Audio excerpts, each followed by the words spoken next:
20, 30 yards away was this thing peeking over this pine bush. It was a large, hairy animal,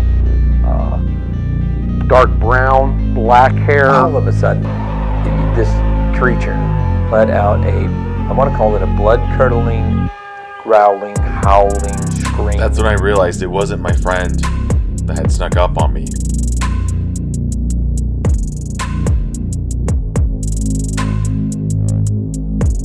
So about a year ago in my shop, I was only about 6 or 8 miles south of Durango. And in my yard, I had in the industrial area, my yard was about 1/4 of an acre. So from where my shop was across the way, I had a container over there, a shipping container, and some old piles of material, mostly metal.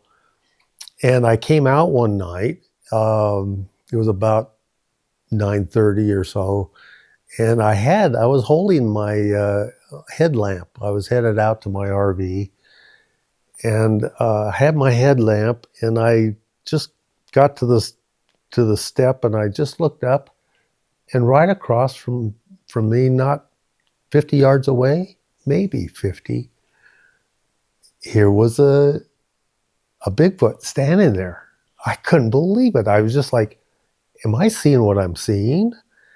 And his shoulders were maybe 7 feet tall, maybe a little taller than that, and very wide, but his head was right above that, and the head looked like it was, I don't know, 18, 20 inches tall, maybe 14 inches wide, and I could see this perfect sign. I mean, I didn't have an outside light there, but I was in an industrial park. Everybody had mercury vapor lights. So there was a lot of light. So I could see. I couldn't read a newspaper, but I could see. And I just thought, what do I do? Do I make a move? Or I'd really like to see him come or move or walk or do something. And I must have moved a little bit. I had this thing in my hand. I knew I couldn't get my light up there. So I just took about a step, and his head went like right down into his shoulders. So it's just like he's standing like this, like he got ready to go. And then the whole body turned just a little bit, and then he went boom, and he was gone. And it was like a blur. I have never, ever seen anything that fast. I've seen baseballs knocked across the park. I've seen rocket launchers shooting a rocket. If it had been a rocket, he would have caught it and put it under his arm. I mean, he was so fast, and it just made me laugh. And when he went, it was like a blur, and I took off running with my headlamp. I flipped that thing on, and I was looking. I ran out to where I saw him. I say him, I don't know, but anyway, him. And anyway, I put the light out there, nothing. And about another 50 yards out there was a 7-foot high fence with barbed wire across the top of it. It was a controlled area. Nothing. He could have probably jumped over that. I thought, well, maybe he was laying flat on the ground and I didn't see him, but I was really scanning that whole area, never saw him. But it made me laugh because if they are dangerous, that thing would have been on me so fast and snapped my neck and been gone. There would be no defense whatsoever. They're not dangerous. And it just made me laugh to see something right there. And if people say, well, why didn't you get a picture? What am I getting a picture of? A blur, the fence in the background. There would be nothing to take a picture of. And I had my cell phone with me, but forget that. It was great. It was like it wasn't scary. I had some adrenaline running because it's just natural. And I was super excited, super happy. And I thought, wow, what a chance encounter to have that visual.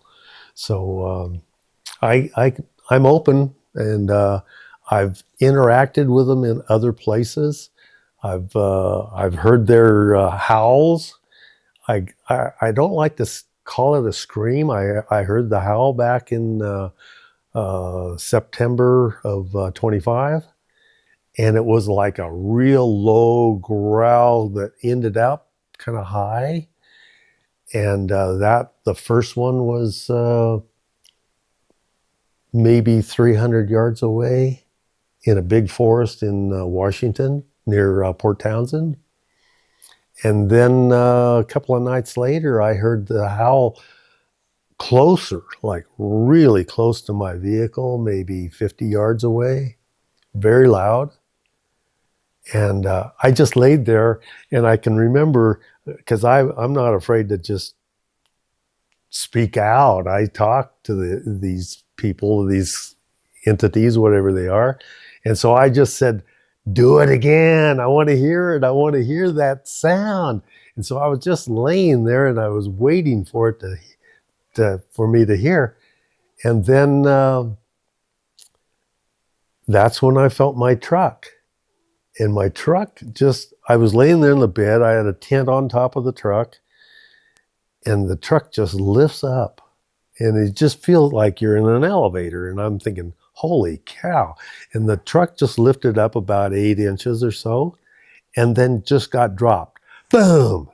And the whole thing just went like that. And I thought, man, when I get up in the morning, I'll get out there and inspect things and see if there's anything moved, or it's just this sudden drop. And so I got up the next morning, climbed down the ladder, looked at my rack that the bed was on, the tent was on, nothing. It was solid as a rock. The bed was solid. Everything was solid. So the only thing I could think of was something lifted that truck up by the hitch and just dropped it. I just love these encounters. I just, now I'm well aware of what goes on, or what can go on. And I think a lot of people, if they're afraid of them, they won't see them, or they won't interact with them. They won't hear them. But if you realize what the potential would be if they were dangerous or violent, or gosh, we wouldn't have a chance. So I'm just really, really fortunate. Can you talk to us a little bit about the other things that happened at your shop? Okay. Beyond the sighting? Yeah. My shop was all steel, big metal building, very high ceilings. It was all full of tools, and I had concrete floor there. I started hearing sounds. It seems like when I would go for a walk in the forest in that area, it was a little pinyon pine, juniper forest. When I would come back in the evenings, I'd be working late on projects, and it sounded like I could mimic that by taking my hand and going bang on the door or something like that. Well, I'd hear a sound on the door. And so I'd stop and I'd listen. And then I'd hear one on the opposite corner, which was 100 feet away, around the corner. So if it was something here, it'd have to run around there and do that. Then I'd hear a bang over there.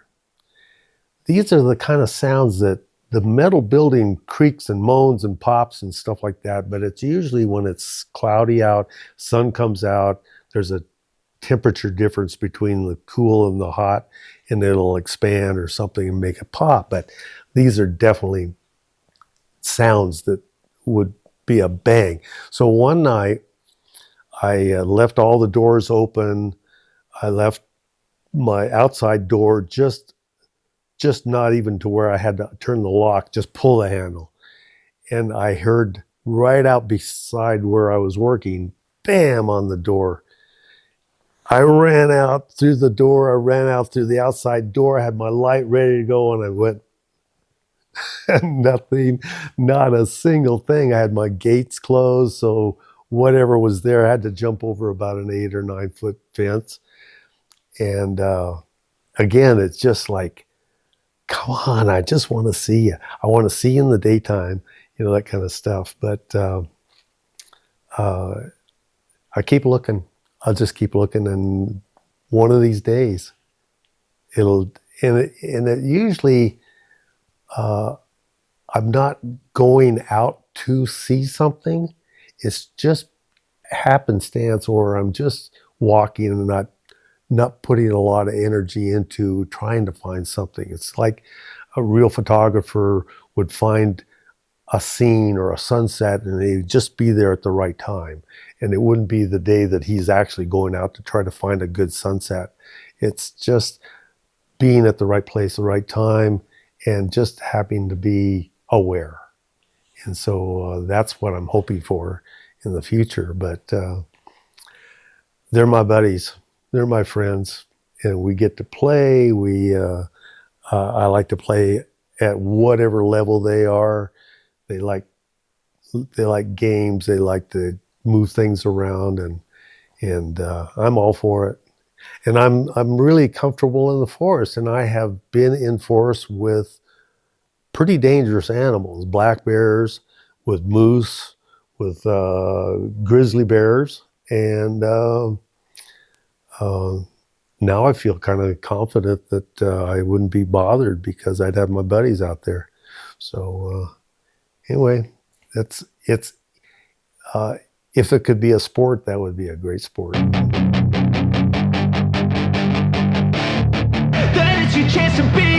Hey kid, don't ever let them get inside your head. They'll tell you what to do in life instead of everything you know that you could get. Don't let them guide your life towards regret. I'll fight for what I love with every breath. My past is filled with things I won't forget. I use them all to push me to my best. So treat the worst of times just like a test.